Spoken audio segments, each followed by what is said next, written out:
Salut! Sunt în Croația, la Zadar, să testez Chevrolet Trax, fratele lui Opel Mokka și rival pentru modele precum Nissan Juke și Renault Captur.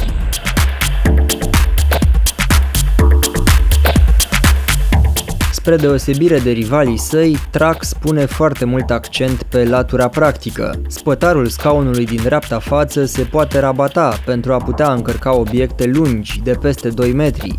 Portbagajul e și el încăpător, 356 de litri sau 785 de litri, cu spătarele banchetei rabatate.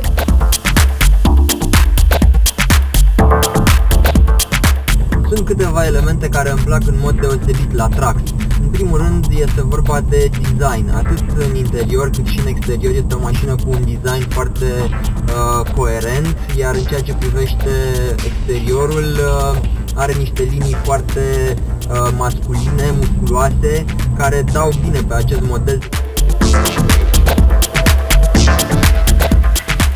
În interior, spațiul este foarte bine organizat și comenzile pică exact cum trebuie, volanul, butoanele pentru acționarea geamurilor și pentru reglarea oglinzilor, toate vin la îndemână și îți inspiră o senzație foarte plăcută de ergonomie, de confort. Trax dispune de un sistem multimedia cu ecran tactil de 7 inch, se numește MyLink și poate prelua dintr-un smartphone softul de navigație Bring Go. Deci, în loc să tastezi pe telefon, tastezi pe ecranul din mașină. E o soluție mai accesibilă din punct de vedere financiar și promite să țină pasul mai bine cu lumea smartphone-urilor. Aici, în Croația, am condus două versiuni ale lui Trax. Este vorba despre varianta cu motor de 1,4 litri pe benzină turbo și 1,7 litri turbo diesel. Cea mai potrivită combinație pentru Trax este această motorizare de 1,4 litri turbo pe benzină de 140 de cai în care mă aflu acum, cu tracțiune integrală și cutie de viteze manuală, singura care este disponibilă de altfel.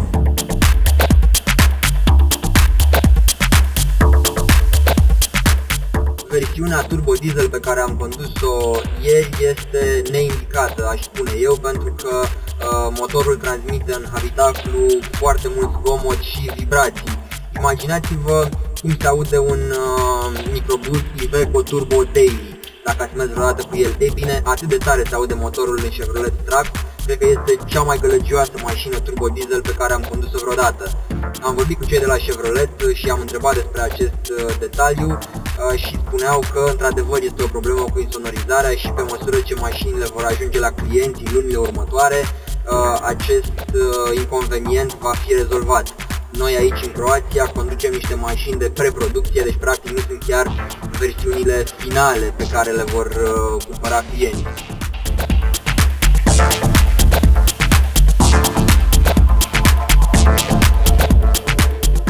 În combinația cu motor pe benzină și tracțiune integrală, Trax este o mașină foarte plăcută de condus, e agilă, direcția mi se pare că lucrează ceva mai bine, mai prompt decât la varianta diesel și nici consumul nu este foarte mare atât timp cât nu exagerez cu viteza pe autostradă. Pentru varianta pe benzină, consumul real este undeva în jur de 8,5 litri la 100 de km mediu.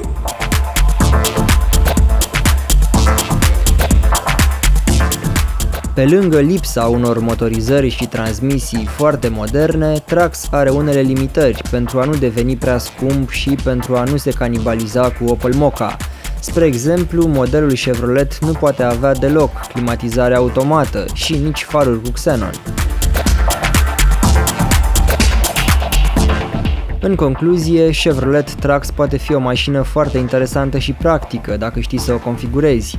Prețurile de listă pentru piața românească pornesc de la 15.500 euro cu TVA, iar o versiune pe benzină 4x4 ca cea testată în Croația are un preț de listă de 20.800 euro cu TVA, bani în care intră și tapiserie din piele ecologică și trapă electrică.